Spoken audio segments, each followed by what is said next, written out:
Hi guys, this is Nuclear Aphrodite and welcome back to my channel once again. Today I'll be flying the JF-17 Thunder in a cold start procedure. Here you can see the JF-17 Thunder of Pakistan Air Force in a Pakistan Air Force beautiful black Spider Squadron livery. Alright, I have had uploaded the cold start procedure of this aircraft about 2 years ago. Now I'm going to revise it because that cold start procedure was of a JF-17 Thunder Block 1 and it was in a different livery.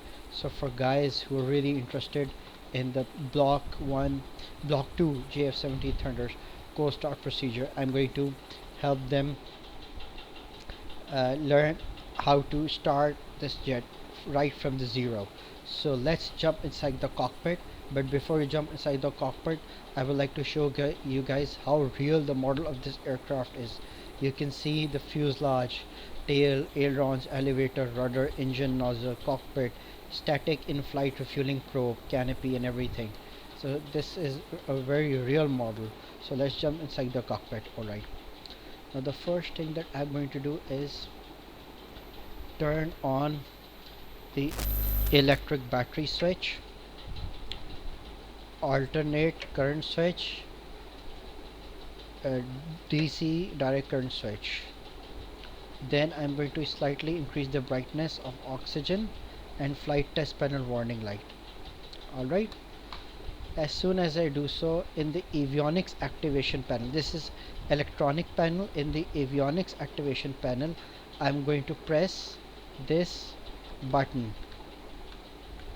combat, or I can do is manually turn on inertial navigation system, weapon mission management computer 1, weapon mission management computer 2, SAIU, source armament interface unit, COM1, COM2, navigation, identify friend of foe, radar, S-link, optical electronic self protection system, RWR, self protection jammer, HMD, which is not modeled because the Block 2 version does not have an HMD. It has a standard HGU55CE combat edge helmet, which you can see the pilot is wearing over here. So there's no need. ACMI, if I want to I can turn it on. IRHD, if I want I can turn it on. But let's turn on the combat. Now as soon as I turn on the combat, or I can use the train, where only the limited options like COM1, COM2, NAV, IFF, MMW, weapon mission management, computer 1, weapon mission management, computer 2 and IS will be turned on along with ACME, or I can just simply turn it off. Alright, so what I'm going to do is switch to combat. Then from the audio control panel I'm going to increase the volume of COM1, COM2, intercommunication, tactical navigation, ILS volume, miscellaneous volume. Alright, Warning. now as you can see, the viewers can Warning. hear warning light. I'm going to go to this panel and Warning. press this master warning so that I can avoid a seriously annoying voice. Alright, then in the environment control system I don't need to change anything at the moment. Then I'm going to go to interior lights panel, increase the interior lights, console lights, flood lights. In the exterior lighting panel I'm going to increase the brightness, turn this to navigation lights to flash, formation lights to number 4, which is the brightest form, anti-collision lights on, anti-collision lights knob selector to 4, air-to-air refueling, switch to bright but do not need it, because if I turn it on you will see there will be a light over here just below the hose of the in-flight refueling probe that will turn on switch and switch its position to forward, but don't need that. Exterior master, switch to normal. Alright, but before I do so I have to update my data cartridge, so I will ask the airman to do it. First I will tell the airman to remove the chocks. Chief, remove the wheel chocks. There are no chocks, but still Copy. Wheel chocks are now removed. the chocks have been removed. Now I will ask the airman to remove the air inlet and ladder cover. Alright, they're going to remove the air ladder and cover.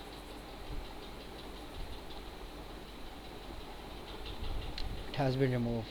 Now I'm going to ask them to update my data cartridge. Copy. Updating the DTC now. They are updating the DTC.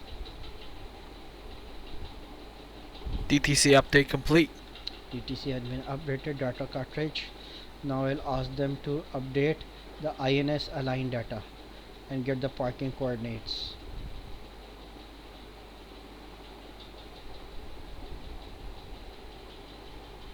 Coordinates ready. Coordinates are ready. Now I think everything is set. Now what I'm going to do is eject this data cartridge by pressing this eject button. Alright, or just simply pressing this. Now I've ejected this data cartridge. I'm going to press it again so that it goes inside, and this page over here on the left side of the MD gets refreshed. You can see over here it is written DTC locked. Now what all I have to do is press this button all, so that navigation, SMS, CNI, APR, OAP and EWS gets selected. Or I can just simply press them individually, but there's no need. So I'll select them all and press enter so that the data gets transferred to the aircraft. I'm going to increase the HUD brightness. HUD continues, HUD brightness, UFC brightness. Now notice as soon as I do so, the HUD comes up right over here. Alright, the data cartridge is locked. Now what I'm going to do is close the canopy. The canopy is now closing. The canopy has been closed. Now I'm going to pull this lever one more time forward, and the canopy is locked. Notice if I pull this backward, Warning. the canopy light goes on over here. Warning. If I close this, the canopy light Warning. goes off. Alright. Warning. Now the reason why all these lights are turned on, because they are not functioning at the moment. So this aircraft is showing an error, so that pilot can prevent any kind of mishap and follow a proper procedure before starting the aircraft. Alright, let's select engine performance indicator 1, engine performance indicator 2 over here. Alright, nothing is else required over here. Guys would be wondering what is this present over here. This is a torch in case there's too much darkness, or in case I close this floodlight, so I can just put a torch over here. It's a portable torch. Alright, now I have to remove the safety pin of the engine, arm the seat, but Warning. I have to actually arm the seat when my aircraft is moving, not inside the hangar. Alright, increase the oxygen supply valve, fix the oxygen hose over here, turn on the oxygen regulator Warning.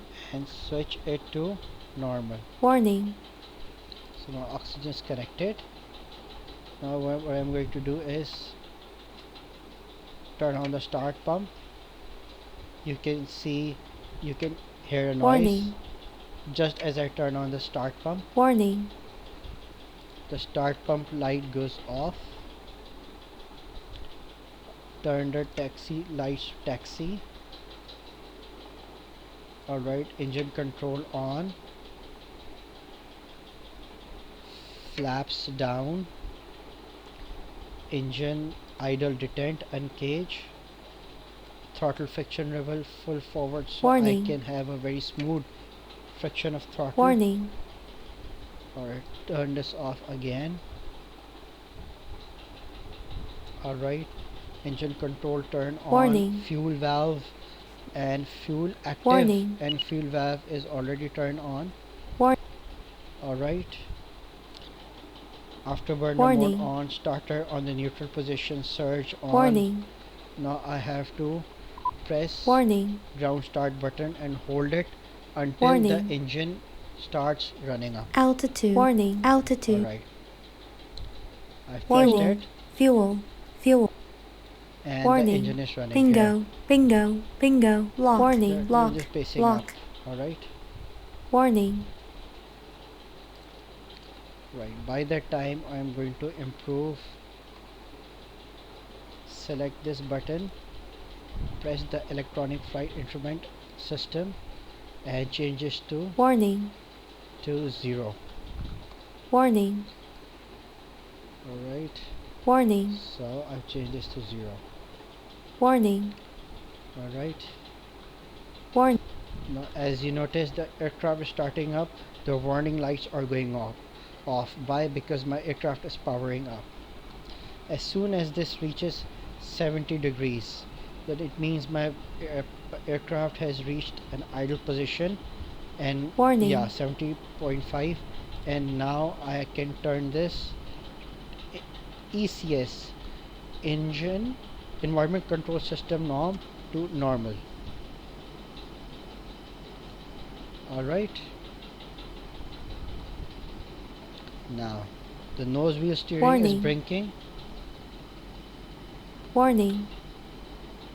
I have Warning. so Warning. it's the alright. The aircraft is running its own test, and if the tests are fine, we are good to go. Alright, the seat, if I want to arm, I can arm it. That's not required. Alright, now what I'm going to do is first turn on the radio. Switch this to TR, transmit and receive. I can also switch it to transmit, receive and guard, automatic direction frequency or guard frequency, or just pause it to set frequency and manually insert the frequency. Now I'm going to switch this to TR. Radio volume on. I don't need squelch at the moment. Engine emergency hydraulic pump switch on. SHAR, speed, heading, altitude reference system has been turned on. Alright, now what I'm going to do is switch this to fast, and it will take around 40 seconds to align the data, but I have to enter the heading, which is 0005, right over here. So my longitude matches over here, latitude matches over here, altitude matches over here, and heading matches over here. So INS will just take around 24 seconds to align, and then we'll be good to go. Now as soon as you notice the HUD, you can see the altitude direction indicator is rising up, means it is near the alignment phase. Alright, so there just 1 second to go. It's saying fast and align. Now what I'm going to do is switch this to INS and navigation, and I am ready to go. And the first thing I'm going to do is go to the HNS INS, select this option, select the flight path 01. Alright, here I am. Nose wheel steering is on, throttle in combat position, or I can just turn it off or on, it's my wish. Notice this is a very interesting feature: combat, normal or training. If I switch it to combat mode, it gives me 2% extra thrust, which is very good for JF-17 Thunder. Alright, now everything is turned on. All I have to do is master arm my seat. If I do this, the FCS1 and FCS2 are giving blink. I don't know why.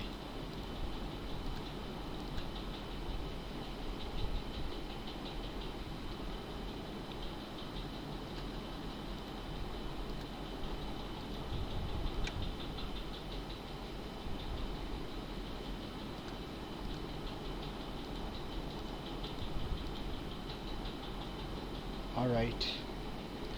So now what we're going to do is switch our waypoint to manual, select FPM, IFF, there is no need. If I want to turn on the data link, I'll press 199, enter master network, and my data link has been turned on. Alright. Now what I'm going to do is I'm actually good to go. I ask the air traffic controller. Call key. In field 1-1. Request startup. Enfield 1-1. Call key. Call key. In field 1-1. Request taxi to runway. Release the throttle and taxi towards the runway. But before I do this, Enfield 1-1. Call key. Clear to I will taxi to turn on runway the 9. parking brakes right over here. Parking brakes turned off. I'll do a brake test by pressing the rudder pedals in both forward position to check the brake quality, and the aircraft is braking.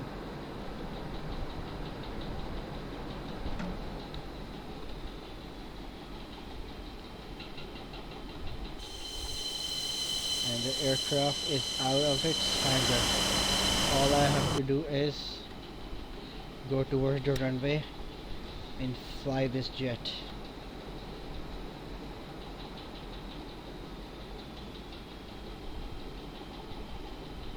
Alright.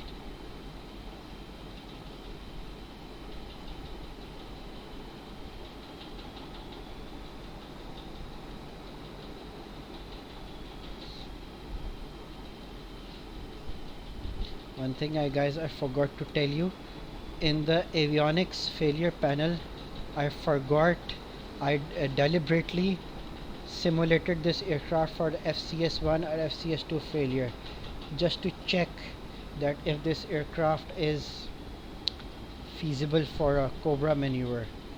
So that's why it is blinking, otherwise it must not blink. So anyways, I'll turn this on for safety procedure so we don't have a failed takeoff. And we are moving down the runway.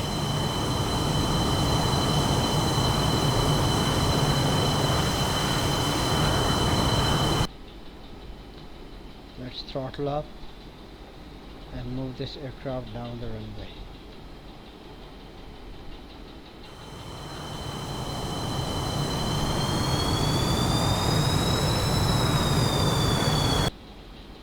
Though I am going very fast, but normally this aircraft travels down the runway at the speed of 15 knots, not more than that.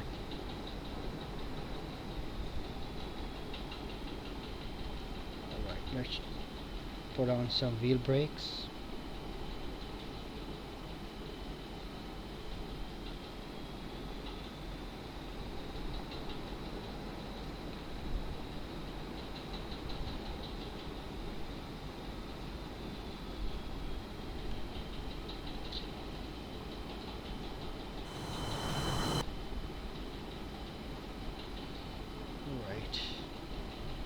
We are going down the runway.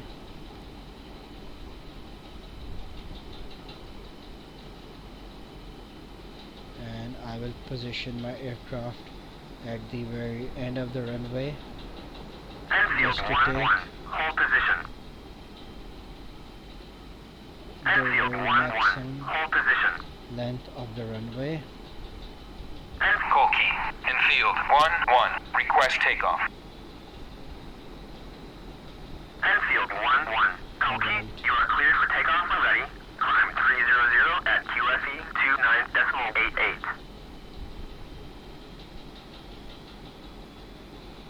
Alright. I'm in Enfield the position to 1-1. take Call off. key. Clear to taxi to runway 9. I position my Enfield aircraft. 1-1. Unable to clear for takeoff. I position my aircraft for the runway. Enfield 1-1. Call key. You are cleared for takeoff when ready.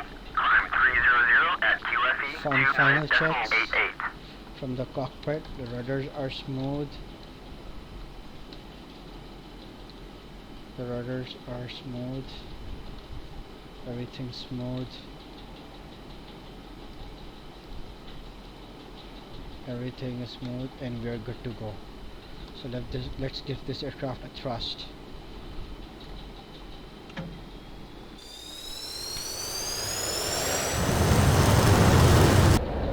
And we are go. Rotate at 120 knots and we are airborne.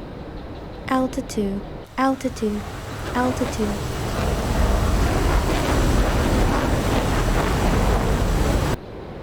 And we are airborne. Let's take a climb.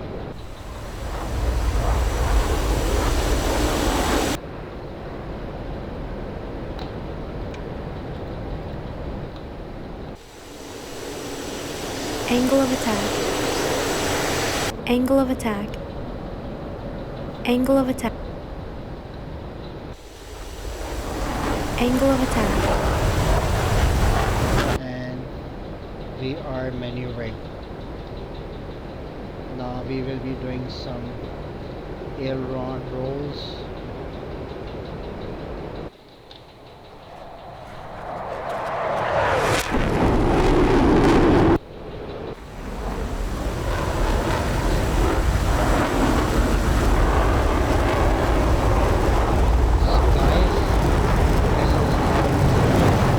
JF-17 Thunder. So if you like my page, do subscribe. I'll be coming with more videos of the JF-17 Thunder. Thank you very much. Take care.